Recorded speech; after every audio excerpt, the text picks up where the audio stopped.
자, 오늘 챕터 8 누주법상 사용자에 대해서 살펴보도록 하겠습니다. 자, 이 누주법상 사용자는 지난 시간에 배운 건기법상 사용자보다는 상당히 이제 덜 이슈화 됐습니다. 그 이유로서 근로자가 본인의 어떤 개별적인 이익, 즉 임금이나 퇴직금 이런 것들을 구하는 경우가 훨씬 더 많더라는 것이에요. 실무에서 그런 부분도 있고, 그리고 판례가요. 이제 그 사용자 개념을 인정함에 있어서 근기법상 사용자 개념은 상당히 인색하게 이제 인정함에 반해서 노조법상 사용자 개념은 자기 직접 고용된 사람이 아닌 그 이면에 있는 이제 사용자를 인정함에 있어서 상당히 이제 유연하게 그리고 쉽게 인정해주고 있더라는 말입니다. 이런 부분이 이제 사실은 근기법상 사용자의 구별 여기에서 이제 이게 바로 이유가 되는 것이기도 하는 것인데요. 어찌되었든 이 노조법상 사용자 개념은 근기법상 사용자 개념 논의보다 상당히 적게 논의되고 있는 것이 현실입니다. 그럼 제목에서 이제 제목 밑에 판례가 두 개가 있는데 이 두 개의 판례도 사실은 한 번은 이제 기출된 판례이고요. 또한 판례 지역 상담원 노조 사례 같은 경우는 사실은 이건 노조법상 사용자 문제라고 보기도 어려워요. 제가 이러한 판례들을 이제 선별해서 그리고 그 이제 쟁점화해서 서브화한 것이 이제 바탕이 된 것 이제 소스 중에 자료들 중에 하나가 노동판례 백선인데요. 노동판례 백선에서 교수님들이 여러 가지 이제 판례들을 특히 리딩 케이스들을 이제 거론하고 계십니다. 그 중에서 이제 노조법상 사용자 파트에서는 교수님 한 분이 이 직업 상담원 노조 사례를 이제 리딩 케이스 삼아서 평석도 하시고 하셨습니다. 그런데 제가 볼 때는 이제 좀 이따 제가 이유를 말씀드릴 텐데요. 이것은 노조법상 사용자가 이슈가 되는 문제는 아니지 않느냐 이런 생각을 하고 있습니다. 어찌되었든 뭐 덜 이슈가 되었다. 요 점을 감안하시고 공부하시면 되겠습니다. 자, 노조법상 사용자는요. 의의부터 보실게요. 노조법상 사용자를 하는 것은 사업주, 사업경영 담당자, 그 사업의 근로자에 관한 사항에 대해서 사업주를 위하여 행동하는 자. 여기까지는요. 지난 시간에 배운 것처럼 근기법상 사용자하고 되게 유사하죠. 똑같죠. 사업주, 사경자, 그 다음에 사행자. 맞잖아요. 여기에다가 노조법상 사용자는 두 개가 더 추가됩니다. 즉 항사리 대행자라고 해서 항상 사용자의 이익을 대표하여 행동하는 자. 그 다음에 사용자 단체가 있습니다. 자, 사용자 단체 이것도 노조법상 사용자에 해당된다는 것이에요. 자, 근기법상 사용자의 구별 요거는 지난번에 우린 근기법상 사용자 개념에서는 노조법상 사용자와의 구별 이거 이제 이렇게 배웠었죠. 이건 반대입니다.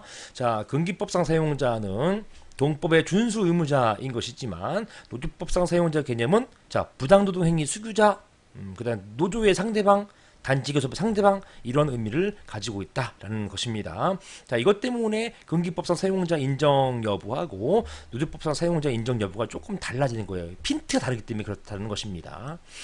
자, 노조법상 사용자 유형은요. 이런 곳은 이런 게 있다 정도만 공부하시면 되겠어요. 크게 중요성은 좀 떨어진다고 생각됩니다. 사업주, 사업경영 담당자, 사업주를 위해 행위하는 자. 요것은요. 사실은 근기법상 사용자 개념하고 대동소이 합니다. 즉 똑같습니다. 자, 그 다음에 4번하고 5번 사용자 단체 요것만 좀 여러분께서 눈여겨보시면 되겠어요. 물론 이것도 2012년도에 기출된 바가 있습니다. 자, 항상 사용자의 이익을 위해서 행동하는 자. 자, 이 사람들은요, 사업주나 사업 경영 담당자 아니라는 것이에요. 그 다음에 사업주를 위하여 행위하는 자.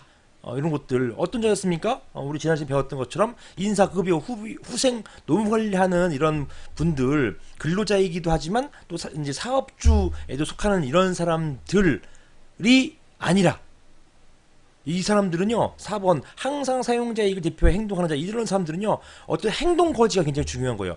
거의 진짜 근로자와 똑같습니다. 근로자 이 사람이 완전 그 뭐 사용자 대표하는 사람도 아니고 사용자를 위해서 행위하는 자도 아닌데요. 그냥 그 사용자를 위해서 어떤 행동을 하는 그런 사람들 근로자 중에서 그런 행동을 하는 사람을 골라서 이 사람은 사실은 근로자로 보기는 이제 그렇다. 근로자 측, 즉 노조 측으로 보기는 그렇다. 이 사람은 누구 측근이냐?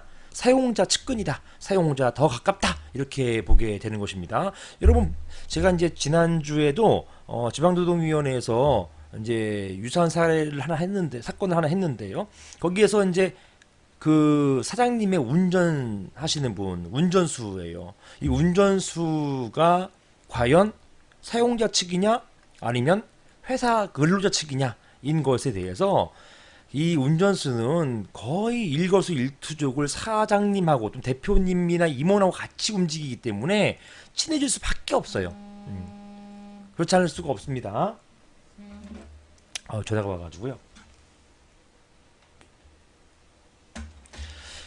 죄송합니다.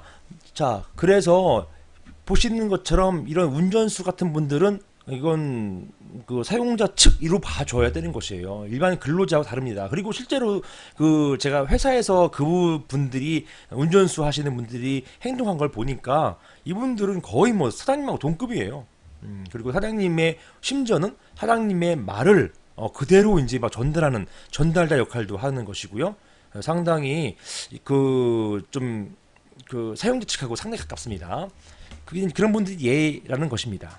자, 이렇게 사용자의 이익을 위해서 대표해서 행동하는 자라 한다는 것은 근로자에 대한 인사, 급여, 징계, 감사, 노무관리 등 근로관계 결정에 직접 참여하거나 그 다음에 사용자 근로관계에 대한 계획과 방침에 관한 기밀사항 업무를 취급할 권한이 있는 등과 같이 그 직무상의 의무와 책임이 조합원으로서의 의무와 책임에 직접적으로 저촉되는 지위에 있는 자. 자, 보시는 것처럼 그들의 업무가요, 노조원들의 의무 책임, 노조원들하고 어떤 그 이해관계가 저촉된다는 것입니다. 그분들은요, 사장님의 명을 받들어 가지고 움직이는 사람이기 때문에 그런 사람이 조합 무리에 끼어 있으면 오히려 프락치소리 된단 말이에요. 이런 분들은 사용자 측으로 보게 되는 것입니다. 물론 그분들이 나는 이제 회사하고 이제 관계 없고요. 저는 노조에 충성 다하겠습니다. 이렇게 해가지고 노조원 받아들일 수도 있어요. 하지만 이제 그게 과연 그런 사람이 사용자 측이냐, 노조 측이냐, 조합원 측이냐, 근로자 측이냐 이게 이슈가 됐을 때 그때 이제 이런 내용들이 나오게 되는 것입니다. 즉, 뭘 기준으로 해서 이 사람이 사용자 측이냐, 아니면 근로자 측이냐, 즉 보시는 것처럼 그 직무상의 의무 책임이 조합원으로서의 의무 책임에 직접적으로 저촉되는 위치에 있는 자, 이런 분들을 뭐 저촉되는 위치 또는 저촉되는 지위 이런에 있는 이런 분들을 항상 사용자의 이익을 대표해서 행동하는 자라고 하는 것입니다. 자, 이러한 자에 해당되는지 여부는 일정한 직급이나 직책 등에서 일률적 결정되는 거 아니에요. 그 업무 내용이 단순히 보조적 조언적인 것에 불과하고요. 그 업무 수행과 조합원 활동 사이에 실질적 충돌 발생할 여지가 없는 자도 이에 해당하지 않는다. 이렇게 보겠습니다. 자, 보신 것처럼 하여튼 이게 이제 항상 사용자의 이익을 대표하여 행동하는 자라고 하는 것입니다. 자, 이런 것들. 그 구체적인 예는 좀 이따가 나오게 될 것입니다. 자, 그리고 이제 이런 분들이 그 사용자 측인지 아닌지는 일률적 결정되지 않는다. 요것도 기억해 두시면 되겠습니다. 자, 사용자 단체는 노동관계 간에서 그 구성원이 사용자에 대해서 조정 또는 규제할 수 있는 권한을 가진 단체를 말하는 것이다 라는 것입니다. 자, 이런 단체는 요건이 있는데요. 첫 번째, 노동조합과 단체 교섭을 하고 단체벽을 체결할 것을 목적으로 하고요. 그 구성원인 각 사용자에 대해서 통제력을 가지고 있어야 한다라는 것입니다. 즉, 누구에 대한 통제력이요? 사용자 단체가 사용자 그 개개에 대해서 통제력을 가지고 있어야 되는 것입니다. 만약에 이런 사용자 단체의 의견을 따르지 않는 사용자는 뭐 제명을 시킨다든가 이런 어떤 통제력을 가지고 있어야 된다는 것이에요. 그래야만 노조, 근로자 입장에서는 사용자 단체를 상대방으로서 인정할 수 있게 되는 것이 되겠습니다. 뭐 사용자 단체가 그냥 자기들만의 어떤 뭐 친목 모임이다 이럴 경우에는 뭐 노조의 상대방 또는 어떤 근로자의 조합원의 상대방이 될 수가 없는 것이죠. 그런 사람들은 그냥 친목단체에 불과하게 되는 것입니다. 자, 사용자 개념의 확대. 금기법상 사용자 개념의 확대에 대해서는 상당히 많은 논의가 있었잖아요. 우리 미포 조선 사례 뭐 이런 등등이 있었는데 이 그 노조법상에 있어서의 사용자 개념 확대는 상당히 간명하게 이제 인정해 주는 방향으로 가고 있습니다. 보시는 것처럼 근로자의 기본적인 노동 조건 등에 관해서 그 근로자를 고용한 사업주로서의 권한과 책임이 일정 부분 담당하고 있다고 볼 정도로 실질적이고 구체적으로 지휘 결정할 수 있는 지위에 있는 자가 노동조합을 조직 또는 운영하는 것을 지배하거나 이에 개입하는 등으로 자 81조 제4호 요게 지배개입입니다. 지배개입의 부당노동행위예요. 자 이런 지배개입의 행위를 하였다면 그 시정을 구하는 구제명령을 이행하여야 할 사용자에 해당한다라는 것입니다. 그 이면에 있는 자가 현대미포조선이죠. 현대미포조선이 그 노조에 대해서 실질적이고 구체적인 지배 결정할 수 있는 지위에 있었다고 한다면 그런 경우에는 사용자에 해당한다. 즉 어디에 있어서요? 부당노동행위에 있어서 사용자에 해당한다라고 해가지고요. 부당노동행위를 했기 때문에 그 현대미포조선이 어떤 벌칙 받게 되는 것입니다. 형벌까지 받게 되는 것이에요. 그럴 때 사용하게 되는 것입니다. 자, 이러한 취지는 협약질서의 확보를 위해서 노동조합의 교섭 상대방을 명확히 하고 헌법상 인정된 근로상권 이것을 보장하기 위해서 부당노동행위 주체를 명확히 하려는 데 있다. 이렇게 보겠습니다. 자, 부당노동행위를 명확히 하는 것도 있고요. 그 다음에 부당노동행위 주체를 확대하는 의미도 분명히 있겠죠. 그렇게 보는 것입니다. 자, 그 다음에 보시는 것처럼 국가의 노조법상 사용자성. 자, 보세요. 문제점. 국가의 행정관청이 사법상 근로계약을 체결한 경우에 국가가 그러한 근로계약 관계에 있어서 사업주로서 단체 교섭 당사자의 지위가 있는 사용자에 해당된다고 볼 수 있는지 여부가 문제된다라는 것입니다. 자, 근데 보시면요. 이게 문제점에서 보인 것처럼 국가의 행정관청이라고 표현하고 있어요. 그 다음에 행정관청이 사업상 근로계약을 체결했다라는 것이에요. 제가 그림으로 그리면 한번 이렇게 볼 수가 있겠습니다. 지금 아마 교수님은 이걸 이제 그 리딩 케이스로 삼아가지고 평석하신 교수님은 이런 이제 머리에 이런 생각이 있으신 것 같아요. 국가가 있고 그 다음에 행정관청이 있고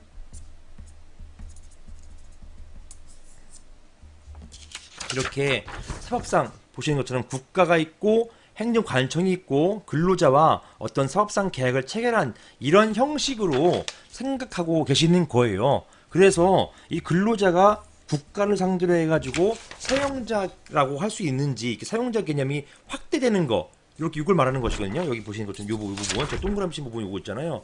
요 부분을 말하는 것이거든요. 이렇게 이게 이런 것이 문제가 된다. 그래서 이 국가가 사용자가 되는 것인지 즉 행정관청에서 국가로 이제 사용자 개념이 확대되는 것 이렇게 이제 보고 계신 것 같아요. 근데 우리는 뭐 교수님이야 행정법 하신 지 오래돼가지고 다 잊어버리시겠지만 여러분들은 정말 그 파릇파릇하게 다 기억하고 계시잖아요. 행정제소법 다 알고 계실 것이고 행정법도 공부하셨을 것이고 그렇지 않습니까? 자 이런데 이렇게 됐을 때 어떻게 보시겠어요? 행정관청은요 국가하고 별개 법인격이에요 아니에요? 행정법에 여러분 다 배우셨을 텐데 행정관청은 즉 행정청은요 국가의 뭐라고 표현합니까? 국가의 뭐다? 기관이다. 이렇게 기억하시죠 여러분들? 저에게 행정제소법 배우신 분들 또는 배우지 않으셨던 분들이 하더라도 뭐 배우신 분들은 뭐 당연히 아실 것이고 안 배우셨던 분들이 하더라도 뭐 당연히 아실 것입니다. 행정관청은 국가의 손과 발 같은 기관이에요. 기관. 오장육부 기관입니다. 그러면요 행정관청과 국가는 동일이에요? 동일 인격체예요? 별개예요? 손이 저랑 떨어져 있습니까?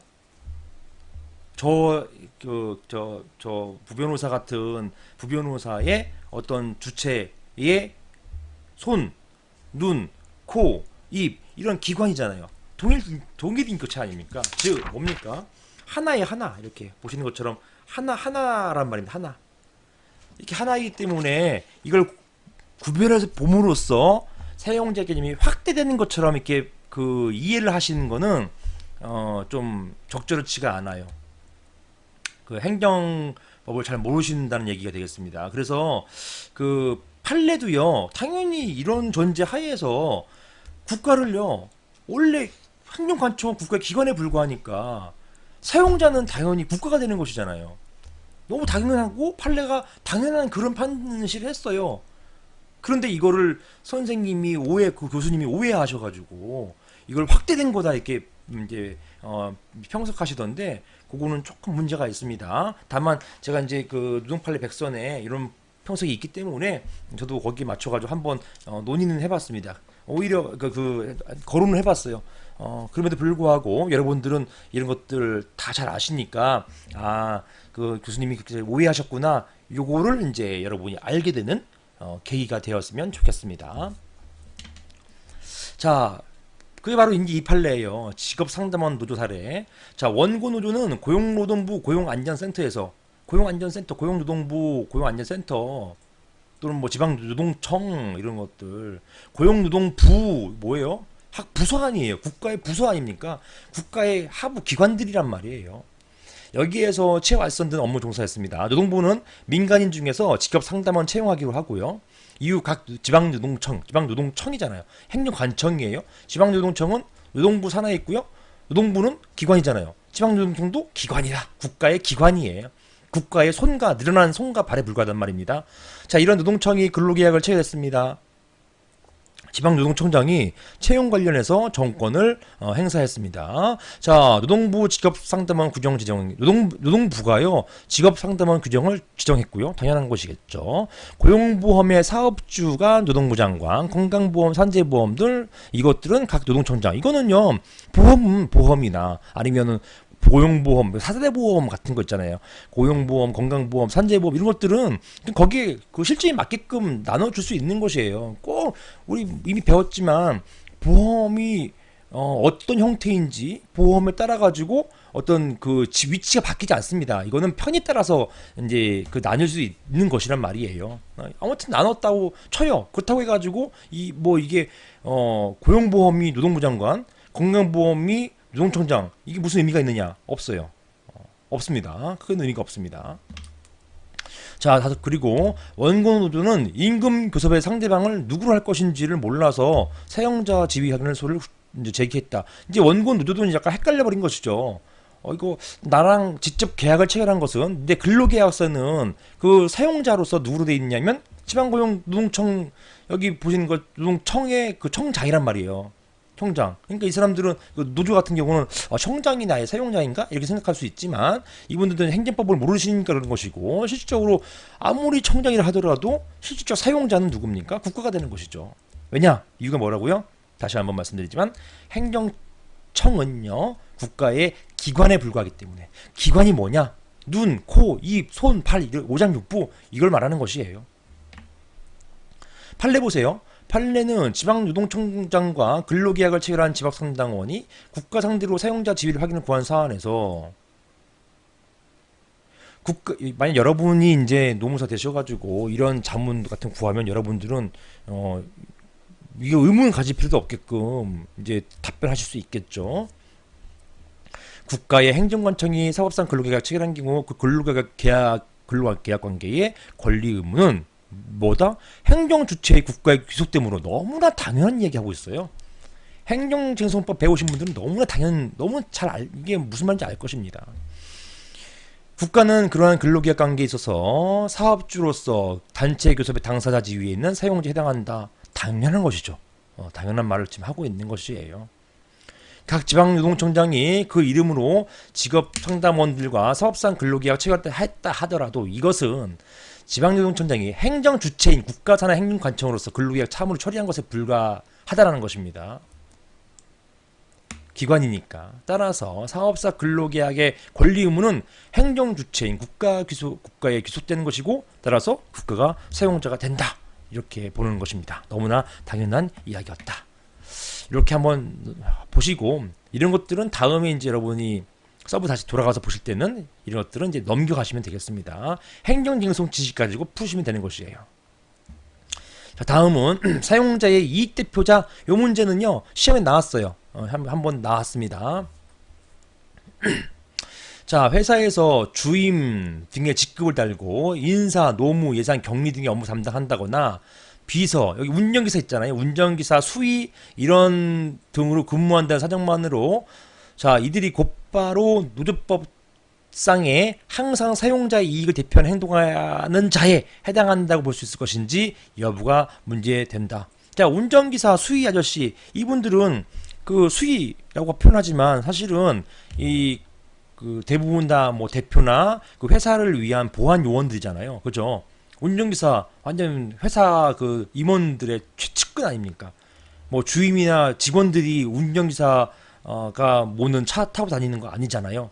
그러니까 운전기사 또는 수의 이런 분들이 오셔가지고요. 아, 나 저기 노조 가입하고 싶습니다. 이렇게 했을 때 노조에서 당연하게 받아들 수도 있지만 또 당연하게 당신 사용자 측 아니야? 라고 해서 배제시킬 수 있단 말입니다. 문제가 그것이에요. 이런 운전기사, 수의 이런 분들을 당연하게 사용자 측이라 볼 수 있는지 그것이 문제된다. 이것입니다. 자, 판례 보시겠어요. 자, 한국외대는 전국대학노조 한국외대 지부에서 자 여기에다가 경고문을 발송합니다. 경고문. 외대 그 노조 지부에다가 경고 발생하는 거예요. 즉 뭐냐? 내가 들어보니까 우리 과장, 총장, 비서, 운전기사, 수의가 지금 너네 노조에 가입했대. 지금 그 사람들은 내 사람들이야. 우리 쪽이야. 따라서 그 사람들을 탈퇴시키라. 그리고 내보내라. 이런 얘기를 하는 것이에요. 운전기사, 수의 아저씨들이 자발적으로 전국대학 노조 한국외대 지부에다가 들어갔습니다. 들어가서 노조에 가입했어요. 가입했는데 외대가 그 사람들을 탈퇴시키라고 하는 것이에요. 이렇게 된 거, 위 지부는 이 탈퇴시키라고 경고 발송하는 행위가 이거 완전히 부당노동 행위 아니야? 이렇게 보게 된 것입니다. 위 지부는 이러한 경고문이 지배 개입의 부당노동 행위라고 주장했습니다. 왜냐? 이런 경고문 보내면 지금 애써 우리 노동자 편으로 노조 편으로 온 운전기사, 수의 이런 사람들이 굉장히 불안할 거 아니에요. 우리 탈퇴시키면 우리 완전 잘려요. 그냥 탈퇴시키면은 우리 완전 해고당할 거예요. 이렇게 하니까 막 떨잖아요. 그러니까 아예 이 노조에서 이러한 경고문 발송 행위 자체가 지배 개입이다. 이 노조를 막 억압하고 지배하려고 하는 그런 것이다. 이렇게 주장했던 것입니다. 지방노동위 그 다음에 중노위 구제 신청을 했는데요. 이상하게도 그 당시에는 이제 지노위나 중노위에서 이런 운전기사, 수의 이런 분들은 당연하게 사용자 측 아니야? 라고 해가지고 이제 구제 신청을 기각합니다. 누구의 구제 신청이요? 이 전국대학노조 한국외대 지부 구제 신청을 기각합니다. 자, 여기에서 그 지부가 항고 소송을 제기해서 이제 진행을 했는데요. 1심, 2심 모두 또 패소했어요. 똑같은 이유 때문입니다. 이런 수의 운전기사 이런 분들은 전부 다 누구냐? 사용자 측이기 때문에 그랬던 것인데요. 대법원에서 파기됩니다. 즉 지부가 이겼어요. 즉 이런 분들을 막연하게 무조건 사용자 측이라 보는 것은 부당하다. 이게 대법원 판결의 취지가 되겠습니다. 이게 시험에 나왔어요.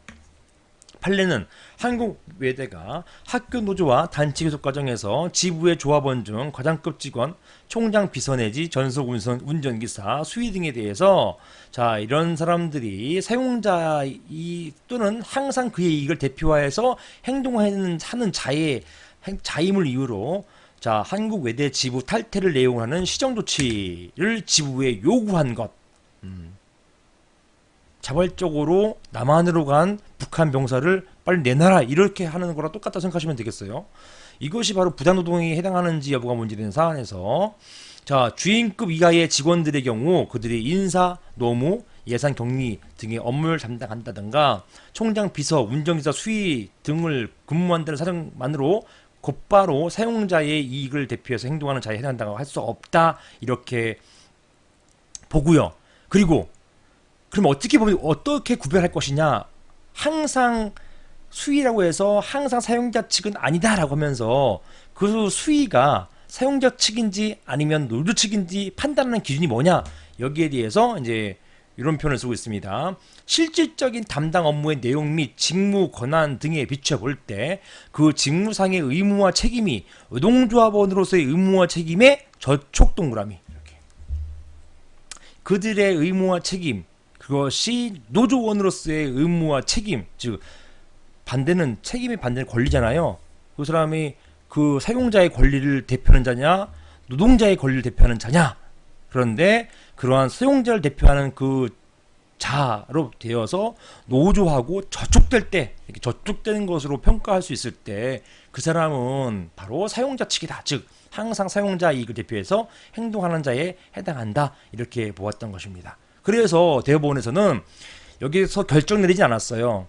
자, 여기 이 사안에서의 운전기사 수위 또는 이런 뭐 과장급 이상 비서 이런 사람들이 과연 이렇게 노조하고 저촉되는 업무를 하는 사람들인지 다시 한번 판단해 봐라라고 하는 걸로 파기환송했고요. 여기에 대해서는 이제 고등법원 2심에서 이런 부분들을 이제 판단하게 되었던 것입니다. 검토. 사용자의 이익대표자에 해당되는지 여부는 일정한 직급이나 직책 등에 의해서 일률적으로 결정되는 것은 아니다. 이거 밑줄 치시고요. 일률적 결정 아님. 이거 밑줄 치시고, 그 업무의 내용이 단순히 보조적, 조언적인 것에 불과해서 업무 수행과 조합원으로서의 활동에 실질적 충돌이 없는 경우에는 이 사람은 사용자의 이익대표자에 해당하지 않는다. 따라서 노조원 된다. 결론이 뭡니까? 그러면은 한국 외대는 만약에 이 사람들이 노조원이 된다라고 했을 경우에 한국 외대가 그 사람들을 빨리 해고시켜, 탈퇴시켜, 이런 행위는 지배개입의 부당노동 행위가 될까요? 안 될까요? 그렇죠. 지배개입의 부당노동 행위가 되는 것이죠. 노조원이 됐음에도 불구하고 탈퇴시키라고 하는 것이기 때문에 이것은 지배개입이 된다는 것입니다. 따라서 이렇게 보시면 되겠어요. 그분들의 업무 수행과 조합원으로서의 활동 사이에 실질적인 충돌 발생할 여지가 있는지 따져본다라는 것입니다. 충돌이 발생하지 않는다는 얘기는 뭡니까? 노조원이라는 얘기예요. 노조원이기 때문에 사용자 이익 대표자가 아니라는 것이고요. 사용자 이익 대표자가 아님에도 불구하고 탈퇴시키라! 라고 한 한국 외대는 지배개입의 부당노동행위가 성립될 수가 있게 되는 것입니다. 자, 이렇게 여기까지 보겠습니다.